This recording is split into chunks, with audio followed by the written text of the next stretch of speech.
Estamos de regreso en Aristegui Noticias, 10 de la mañana con 22 minutos. Vamos a hablar de esta fiesta gigantesca que se vivió ayer en la capital. El punto más álgido fue el Estadio Azteca, el Estadio Ciudad de México.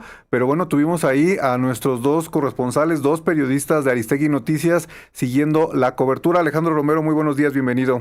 Hola Sebastián, muy buenos días.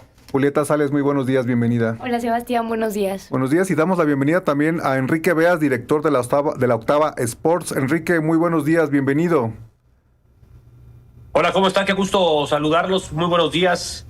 Alex, Julieta, Sebastián, un placer estar con ustedes después de una tarde inolvidable, y no lo digo por la cancha, sino por todo lo que sucedió después. Sí. Se ve que la conexión que tenemos con el Dios de la lluvia, con nuestro Tlaloc, nos dio para festejar y no movernos del Ángel de la Independencia con toda y la tromba que cayó. Qué manera de festejar del mexicano, que ya le urgía, ya necesitaba una dosis de esta sensación y de estas alegrías para dejarse ir, pero ahora sí que dirán por ahí como gorritos en tobogán, ¿no? Una locura lo que se vivió ayer en distintas partes del país. Y compañeros de Estados Unidos, México es el verdadero local de este mundial. Sí, sin duda. A ver, vamos a abrir estas intervenciones con una ronda rápida. Les propongo ronda rápida, sí, no y por qué, cada quien con su contexto y su experiencia. ¿Es la mejor inauguración de mundial que han visto en su vida, Alejandro Romero? Híjole, creo que dentro de mundiales, la verdad, a mí me gustó bastante, la disfruté.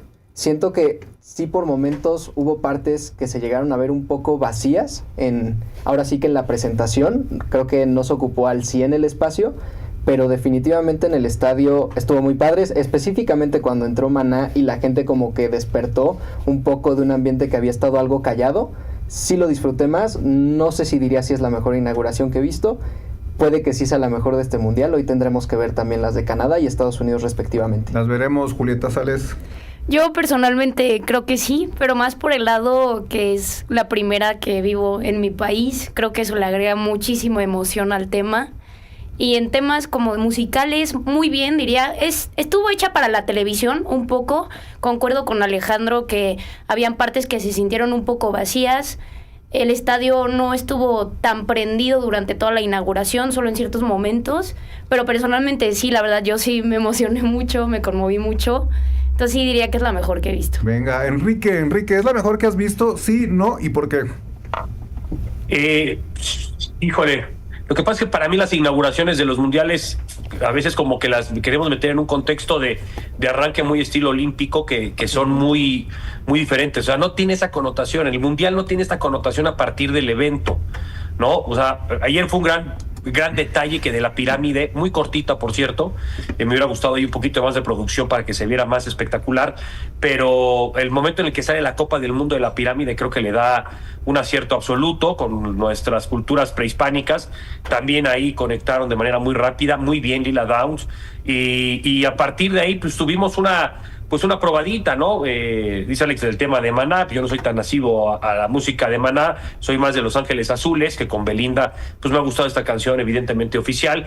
El tema de los colombianos que ayer estuvieron, Danny Ocean, también J Balvin, pues tratando de meter esta música urbana que hoy conecta demasiado a nivel global, y al final del día creo que la gente ya estaba esperando a que más bien transitara la pelota, ¿no? Es que eso es lo que pasa con las inauguraciones de un mundial. Es que bello es cuando se prende el pebetero olímpico, pero en un mundial, vamos, que ruede la pelota y a lo que sigue, pero creo que fue tremendamente cumplidora, con toda la polémica hay que en las redes sociales, esto de que si Shakira o no Shakira, que por qué no se ha manifestado en redes sociales Shakira, que si era un doble, que no se parecía, que no bailaba como Shakira. O sea, son pecatas minutas en términos de espectáculo, ¿no? Una inauguración mundialista.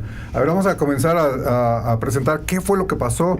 Alejandro Romero, ¿qué fue lo que viste? Cuéntanos desde adentro del estadio, desde adentro de la última milla, cuéntanos qué fue lo que pasó ayer.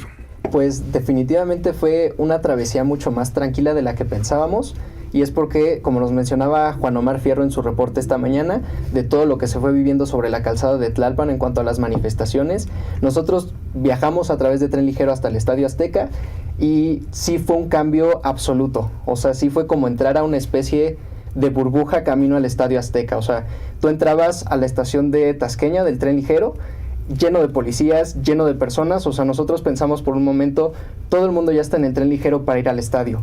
Y no, era un operativo de seguridad que no te permitía entrar al tren ligero desde la estación de Tasqueña si no tenías o boleto o acreditación de prensa o tu tarjetón digital. Entonces pensamos que iba a haber mucha gente, cruzamos ese umbral y a partir de ahí todo estuvo súper tranquilo. Realmente se ve que la FIFA y los organizadores buscaron que fuera una transición muy natural, muy tranquila, para que vieras lo que querían que vieras, y conforme ibas avanzando en el trayecto del tren ligero sí se veía que pues las calles aledañas para ingresar a la calzada de Tlalpan estaban bloqueadas, desde lo más sencillo que son pues estas barreras como naranjas de tránsito, hasta a mí me tocó ver que había 2 camiones de quepeceros puestos uno al lado del otro para que no se pudiera accesar a la calle, y a partir de ahí pues súper tranquilo. O sea, yo utilizo luego mucho Tlalpan.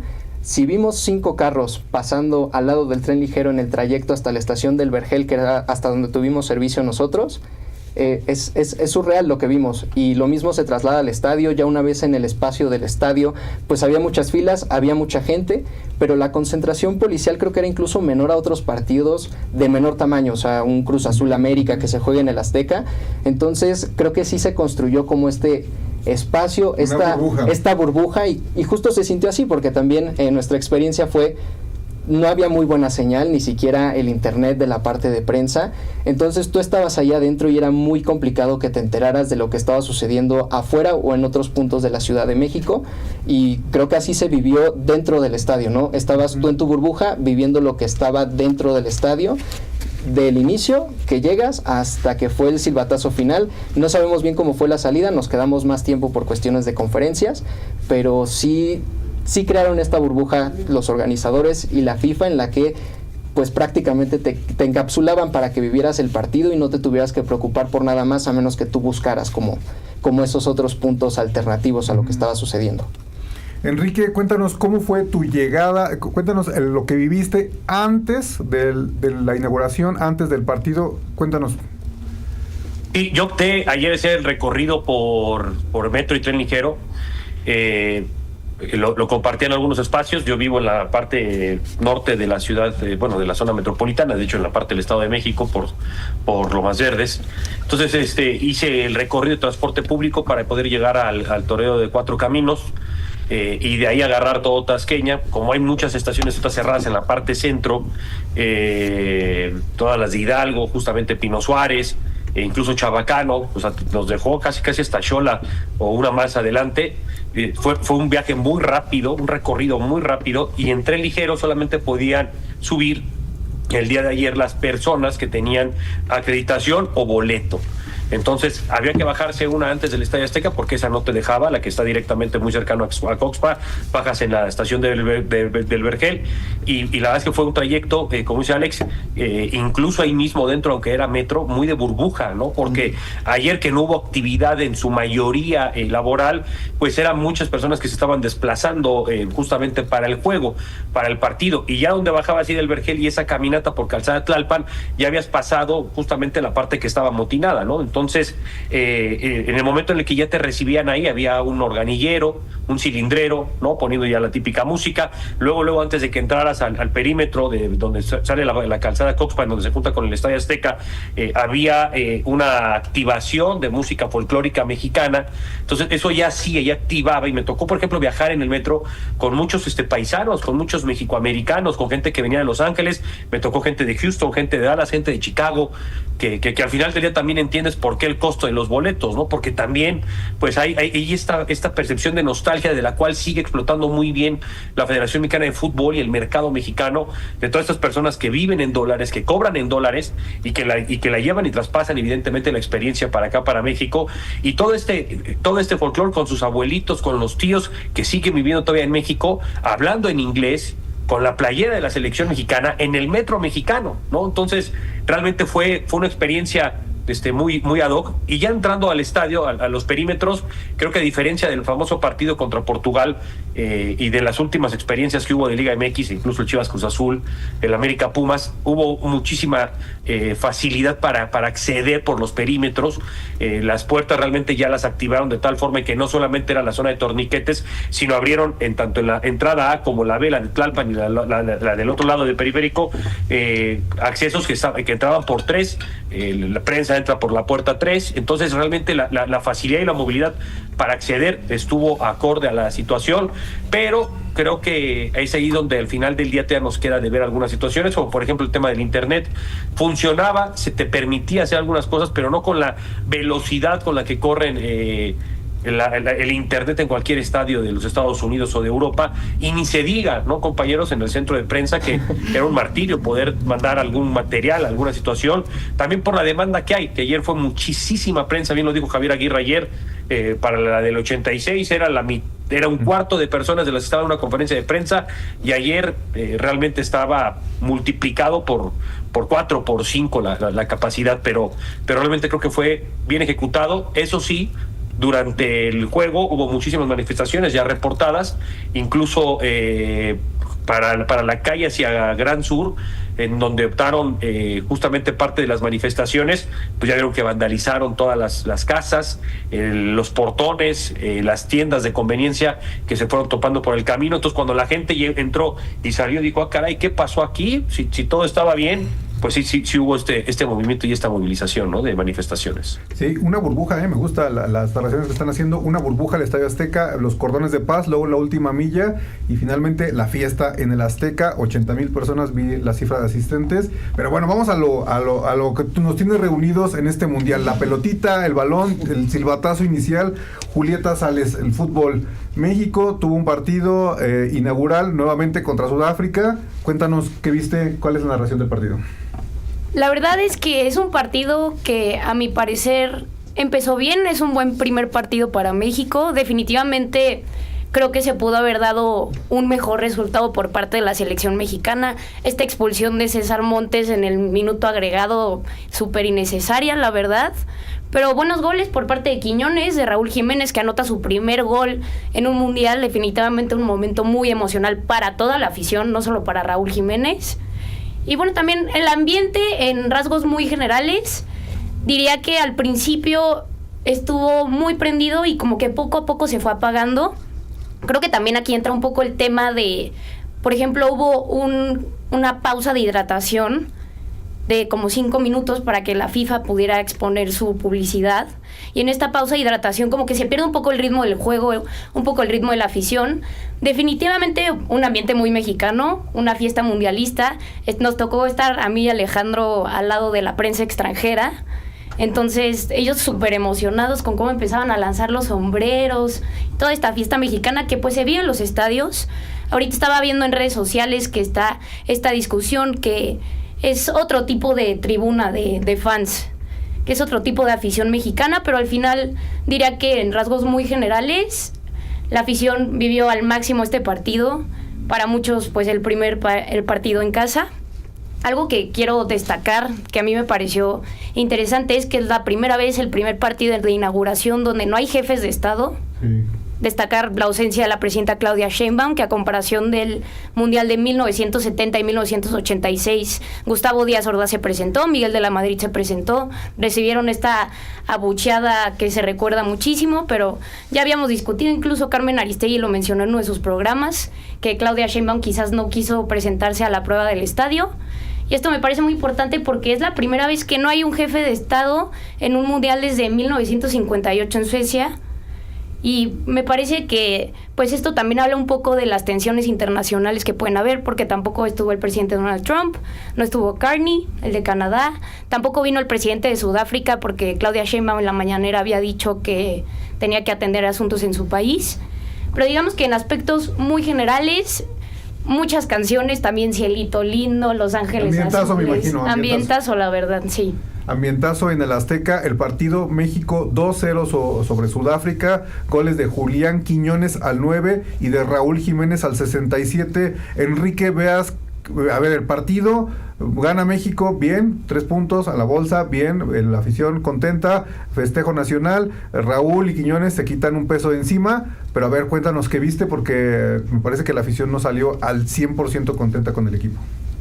Sí, hay que dividir justamente esa parte, Sebastián, porque es muy claro que el jolgorio que se arma y platicado ya aquí, eso es una cosa porque el mexicano requería y necesitaba y estamos hechos para echar relajos. Esa es la realidad, ese es nuestro verdadero ADN donde somos campeones del mundo, ¿no? Aprovechamos cualquier coyuntura y nos echa falta una de estas para realmente desbocarnos como sucedió el día de ayer. Y ahorita les voy a platicar de un par de casos muy peculiares que están dando la vuelta al mundo, de los que están hablando en Sudamérica, en Europa, de nuestros aficionados mexicanos.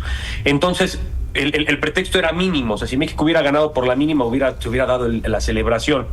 ¿Qué sí pasó ayer en el tema del estadio? Cuando México hace el 1-0 con gol de Quiñones al minuto 8, era algo que se tenía como presupuestado.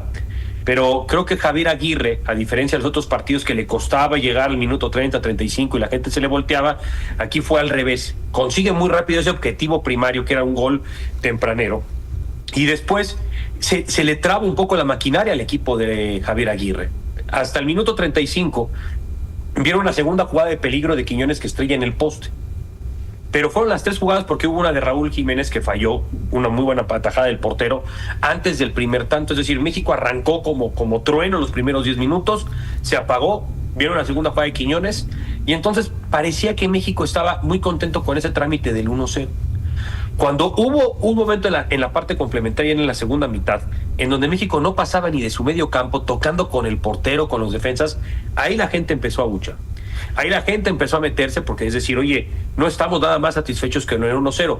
Viene una jugada en donde desdobla Brian Gutiérrez, consigue la expulsión y con uno más era, vamos a meterle, vamos a buscar. Se cambia, se tarda un poco Javier a hacer un par de modificaciones. Viene la buena jugada del Piojo Alvarado que le pone medio gol a Raúl Alonso Jiménez para por fin hacer un gol en mundiales. Fíjate, este dato es increíble de Raúl Alonso Jiménez, compañeros.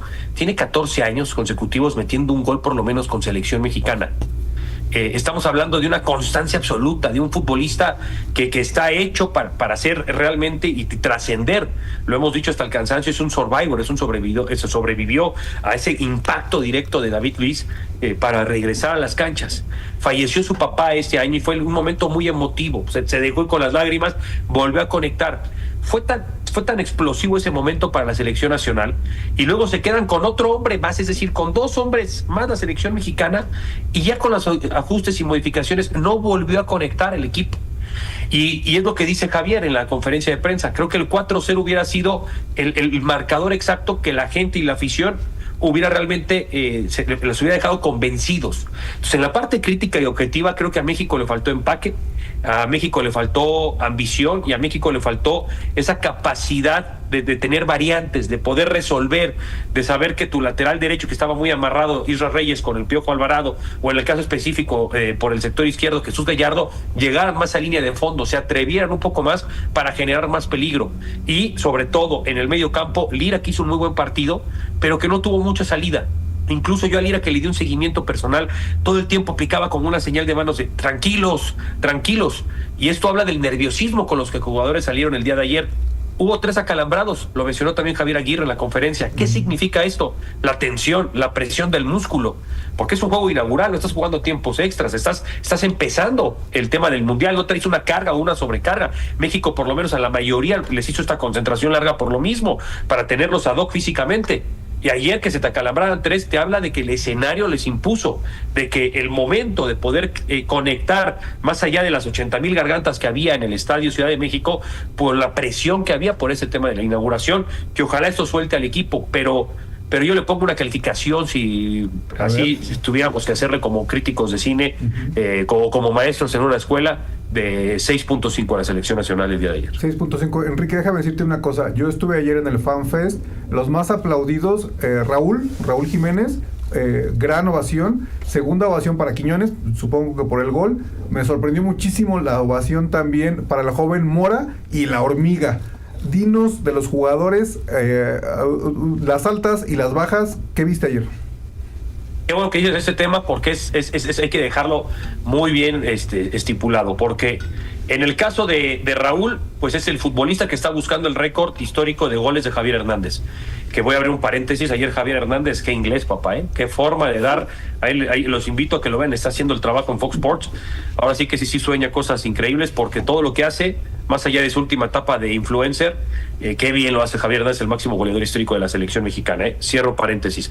Raúl va a buscar superar el récord de Javier, y seguramente lo va a lograr por el ritmo que lleva el delantero mexicano. Entonces Raúl conecta con la afición porque es estos futbolistas que hizo aquella famosa chilena en el 2013 contra Panamá y nos llevó a un mundial, y le hacía falta esto. Ganó la medalla olímpica, por ejemplo, en Londres 2012, le hacía falta esto, tener ese gol olímpico, este gol mundialista. Por eso ayer revienta, por eso ayer hace esa conexión con su padre en el cielo. Y eso lo valora la afición, y no importa si eres Chiva, no importa si eres Puma o Cruz Azulino, él como un símbolo del americanismo se le aplaude. El caso de Quiñones, porque tuvo un partidazo el día de ayer, fue el mejor elemento de la cancha, fue el que buscó la jugada distinta, no solamente por el disparo a gol y al poste, un par de servicios. Él es el que también en la cancha trataba de mover, trataba de decirles a los jugadores, a los compañeros, vamos, estamos en el mundial, y era cuando les decía que Liga, le decía, tranquilo Julián, tranquilo, y era el que buscaba la situación para tratar de romper líneas, de hacer algo que trascendiera la cancha. Entonces creo que ayer ya se le reconoció a Quiñones, porque Quiñones tenía esa duda y esa también asignatura pendiente con el aficionado. Ayer la cumple y esperemos que no se apague, porque va a ser trascendental, sobre todo porque Alexis Vega sabemos que no está al 100% físicamente, con todo y que entra y que es alguien que también se le quiere en la afición, pero sabemos que ya Quiñones llegó para ser titular en este mundial. Y el otro mensaje es el de los jóvenes. Mora es el futbolista más joven de este mundial, el más joven. Entonces creo que también hay una identidad de orgullo que la entiende muy bien la federación y Javier Aguirre, de decir, vamos a tener en la cancha al futuro. Hizo un muy buen mundial de la categoría sub-20, vino la lesión por una recarga muscular, es complicada la cancha en donde él juega ahí en Tijuana porque es de pasto sintético. Él no puede salir al fútbol europeo, si no ya hubiera salido por un tema también de la reglamentación de papeleo que hay.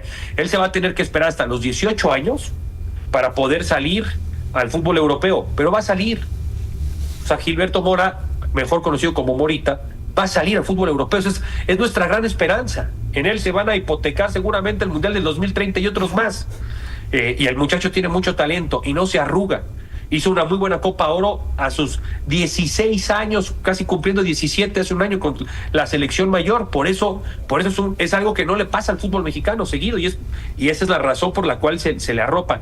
Y lo de la Hormiga González, algo también muy similar, es la esperanza de que viene el nuevo Javier, que viene el nuevo Chicharito, porque ya ganó un título de goleo, estuvo muy cercano de hacer un doblete en título de goleo con el equipo del Guadalajara, carismático, alguien de familia, alguien que no se mete en problemas, alguien que sigue jugando videojuegos, que le gustan las animes orientales, que dice voy con mi familia a comer taquitos en lugar de ver una parranda, alguien que conecta con esta faceta como lo hizo Javier en el 2010 justamente en Sudáfrica.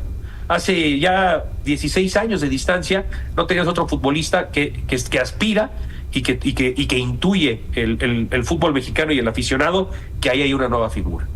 Una nueva figura. Por cierto, vemos en la multiplataforma de Aristegui Noticias el trabajo de mi compañero Juan Marcial Soto, también periodista de Aristegui Noticias. Gran cobertura ayer en el Estadio Azteca, en el Estadio Ciudad de México. Las imágenes las pueden consultar en nuestra multiplataforma. Y bueno, Alex, terminó el partido. No fue un gran partido, la verdad es que fue un partido tenso para los que estábamos, pues, te puedo decir, en el FanFest. Tenso, estuvo, teníamos miedo de que la cosa se revirtiera. Termina el partido, felices por los 3 puntos. ¿Y qué sigue después?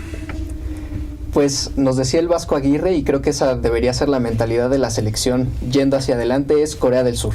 No ponernos ya a pensar en suma, resta, la matemáticas, que si nos conviene ir de segundo lugar, que si nos conviene ir de primer lugar, que qué rivales nos tocarían. Creo que sí debería de esta selección centrarse en lo que sigue, y eso es Corea del Sur en Guadalajara. Y para mí sería eso, o sea, principalmente ya enfocarte en tu siguiente rival, cómo lo vas a trabajar. Ayer Corea del Sur da un buen partido, cierra muy bien contra la selección de Chequia, que también, pues, manda una señal de alerta, yo creo que también a los demás equipos, de no me pueden descartar tan fácilmente, o sea, tengo con qué dar al menos problemas a una selección que salga muy confiada. Entonces sí, es Corea del Sur, y ver cómo se siguen desarrollando y contra un equipo de mayor nivel que el que traía Sudáfrica. Mencionaba Bea su calificación para la selección mexicana después del partido, un 6-5, creo que yo también estoy por ahí. A mí me faltó esa intensidad que tal vez todos queremos ver en una selección mexicana. Esa garra de salir adelante y no decir, ok, ya metimos uno, me conformo y a ver si cae el segundo, sino buscar, o sea, quieres al final del día colocarte como un contendiente serio. Y México tiene, en teoría, todo menos los resultados para ser una selección top del mundo.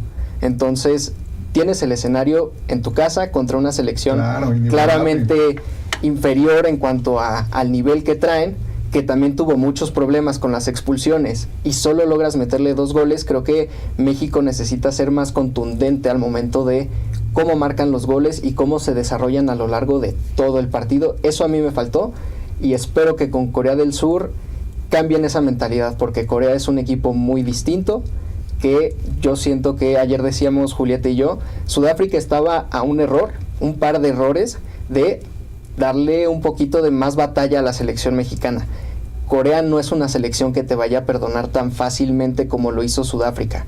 Entonces, sí, yo creo que México debe cambiar un poquito pues esa mentalidad. Me gustaría verlos empujar más para yo empezar a creerles que son un equipo que va a ser contendiente y va a luchar bien dentro del torneo en casa, que es lo que deberían de aprovechar. Si quedan en primeros, van a tener los primeros 2 partidos de la fase eliminatoria en el Azteca, entonces también creo que es algo que no deberíamos de obviar. Debe ser un aliciente, exactamente, para eso. Julieta, ayer, zona mixta, varias historias que contar. A ver, Memo Ochoa es el primero de los 3 que están aquí, que cumplió su sexto mundial. Un récord que con Cristiano Ronaldo y Messi, que pues no es poco, la verdad.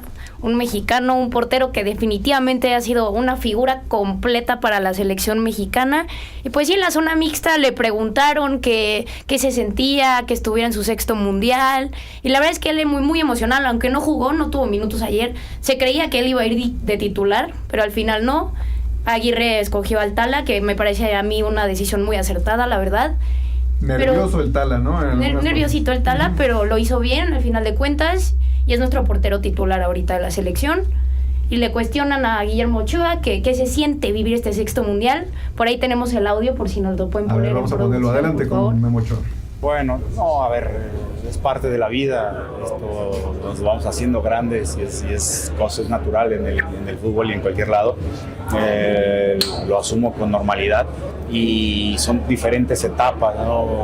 Los otros mundiales estaba en otro momento, jugando en otro momento, entonces con otra edad.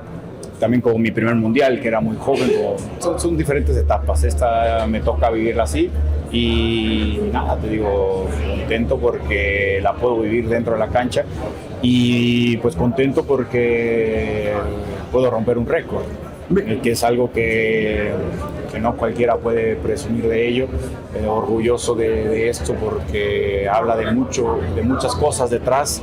Son 6 mundiales y si lo multiplicas por cada uno son muchos años de trayectoria, de constancia, de disciplina, de resiliencia, de ausencia, de soledad por momentos que son difíciles. Entonces ha sido unas semanas muy nostálgicas que me han hecho recordar los momentos bonitos que he podido vivir y aportar a la selección, y muy contento de que un mexicano esté en esta lista. Hasta luego. Gracias. Sí, ahí está Guillermo Ochoa en la zona mixta. Sí, definitivamente muy histórico pues para la selección y para toda la gente que ha seguido a Memo Ochoa, que al final personalmente es una de las figuras que más recuerdo de la selección mexicana y que ya deja marcado algo histórico en el mundo del fútbol. Estar en este récord junto a jugadores de este calibre como son Lionel Messi y Cristiano Ronaldo no es cualquier cosa, como él mismo dice. Pues sí, definitivamente ya está en otra etapa. Seguramente tendrá minutos, no dudo que el Vasco Aguirre lo meta en algún momento. Y como él dice, pues está listo para enfrentar esta etapa que es su última. Y ya definitivamente pasa la historia Guillermo Ochoa como histórico de la selección mexicana. Histórico, uno de los históricos. Enrique, ¿alguna historia que quieras destacar de lo que viste ayer en campo? Los jugadores hablando, el Vasco siempre dando nota. ¿Qué viste? A ver, cuéntanos algo. Ayer Javier Aguirre ya se quiso enfrascar porque le decían, oye, acá decir Sudáfrica que juegas más, pues ellos peor, con el folclore que hace Javier. Lo que dice Julita de Guillermo Ochoa no lo voy a menospreciar, evidentemente, hay que más contextualizarlo. Evidentemente Cristiano y Leo es en la cancha, el que Guillermo Ochoa no jugó sus primeros 2 mundiales. En Alemania 2006 fue Osvaldo Sánchez, en Sudáfrica 2010 fue el Conejo Pérez, y ahora pues, no se sabe si a lo mejor tendrá actividad o no, ¿no? Decían, se vio dubitativo Tala Rangel, sí, en un par de jugadas, creo que de ahí tendrá ya la confianza, pero recordar que el fútbol moderno hoy requiere de un portero que tenga buena salida de pie. ¿Qué significa esto? Que además de que ataje, sea el primer elemento que te pueda poner un pase largo, trazar la salida del equipo, y eso lo hace muy bien el Tala Rangel. Por eso es el titular. Específicamente ayer que yo vi a Guillermo Ochoa, le di un seguimiento, lo tengo de hecho ahí en mi X, que es la única plataforma, gracias a ella, la plataforma que me invitó a una zona especial ayer en el estadio, que pude sacar ese video, porque no te lo dejan en la parte de prensa, y lo subí no como periodista, sino como aficionado en ese rol, insisto, aprovechando esa oportunidad que me dieron ayer, porque Guillermo Ochoa fue el futbolista que salió a vivir el entorno de la cancha antes de que iniciara la inauguración. Cuando llega el camión de la selección mexicana, él, antes de ir al vestidor, Guillermo Ochoa va y se para en el estadio. A las 11 de la mañana ya estaba el estadio a un 85% la tribuna de su capacidad. Él volteaba, se asomaba, caminaba, saludaba. Él estaba ya con este rush de decir gracias fútbol, porque él, terminando el mundial, que quién sabe si lo juegue, se va a retirar de su carrera, una carrera que va a quedar a la historia del fútbol mexicano, que va a tener estos claroscuros, ¿no? El futbolista, el portero más goleado en la historia, porque se fue y apostó por equipos pequeños de ligas europeas, en donde le metían 6, 8 goles, 7 goles, en distintas ligas se lo metieron. Entonces, pero él fue el portero del 7-0 contra Chile, por ejemplo. Él fue el portero también de una etapa de hecatombe de la selección mexicana, pero sin duda alguna creo que esta mentalidad que él tiene aporta muchísimo a que los jóvenes entiendan de cómo hacer sacrificios y cómo luchar para tener tanta longevidad en su carrera como la tiene Francisco Guillermo Ochoa. Del otro lado, lo que decía Alex, y me gustaría ir cerrando con eso también de mi parte, compañeros, es ¿qué viene? Vienen 2 momentos importantes para el fútbol mexicano que se deben de entender. En la parte deportiva es muy distinto jugar contra Corea y es muy distinto jugar contra República Checa, pero los mundiales no se juegan en la fase de grupos. Esta madurez es algo que tenemos que entender en algún momento si queremos trascender y aspirar a hacer cosas diferentes en términos de alcance deportivo. ¿Por qué digo esto? Y no es un anuncio pagado, ni mucho menos, sino una invitación. Está la famosa plataforma esta de DAZN, que si ustedes la bajan, ellos tienen hoy por hoy la plataforma de FIFA Plus. Ahí, si el fin de semana, con todo el fútbol que va a haber, ya quieren atascarse más, les recomiendo los documentales de las Copas del Mundo oficiales. Ahí están en esta plataforma gratis. No tienen que pagar un peso más, solamente es el tema de la descarga. Insisto, no es un anuncio pagado. ¿Por qué les digo esto? Porque ustedes se van a dar cuenta de un común denominador en estos documentales que se generan para las audiencias globales. Porque nosotros llevamos muchos años consumiendo, evidentemente, nuestra narrativa mexicana, el quinto partido, el que estuvimos muy cerca ya, el que no era penal, ¿no? Los cambios, Miguel Mejía Barón, ¿por qué no metiste a Hugo? Y entonces consumimos documentales, reportajes especiales. Está bien, pues es nuestra historia, es nuestro país. Pero yo les hago esta invitación porque refleja muchísimo que para el mundo del fútbol, la fase de grupos es anecdotaria, miren, aquí inauguró Qatar y no vuelven a hablar del documental de Qatar. Miren, aquí claro, Corea, y no vuelven a hablar de Corea. Fíjense, y en los documentales se van a dar cuenta que no sale México como protagonista de ninguna historia. ¿Por qué? Porque la historia se empiezan a contar en las fases finales. La gente que tiene este ADN ganador, las grandes selecciones, potencias, o los que han dado sorpresas como Marruecos, por ejemplo, empiezan a jugar el mundial realmente después. Y aquí nos desbordamos tanto por la fase de grupos. Vamos a disfrutarla. Pero les digo algo, México con este 2-0 está prácticamente calificado por el nuevo formato de competencia. El nuevo formato de competencia en este mundial te da 8 terceros lugares que van a calificar. Entonces hoy creo que es cambiar un poco la perspectiva, es agarra ritmo, que tu equipo sepa competirle a Corea, más allá del resultado, que hay que ganarlo, hay que competirlo a tope, hay que hacerlo otra vez en el Estadio Azteca contra la República Checa, agarrar los espacios, asfixiarlos, ¿no? Y ya de ahí tomarnos en cuenta cuál es el mata-mata, en donde trascienden las historias, y en 16avos ver quién te toca, en octavos ver quién te toca. Exactamente, Enrique, estaremos ya dándole seguimiento a esta parte del Mundial, que es donde importa, lo dices bien. Estamos en la fase de grupos, lo festejaremos, lo viviremos bien, pero lo que importa es en la fase de grupo. Te agradezco mucho, Enrique, que hayas estado con nosotros esta mañana. No, un gusto como siempre, querido equipo de Aristegui Noticias, y bien los aficionados, que hicieron volar a un coreano, ¿lo vieron? No, uruguayo, oye, sí. otros jugando luchitas con los conos para parar el tránsito. No, en verdad, Una somos fiesta. campeones del mundo para el relajo, disfruten el mundial. Gracias, Enrique. Los invitamos a seguir la cobertura de la Octava Sports. Déjenme hacer un corte y regresamos con el cierre de este programa y de esta mesa.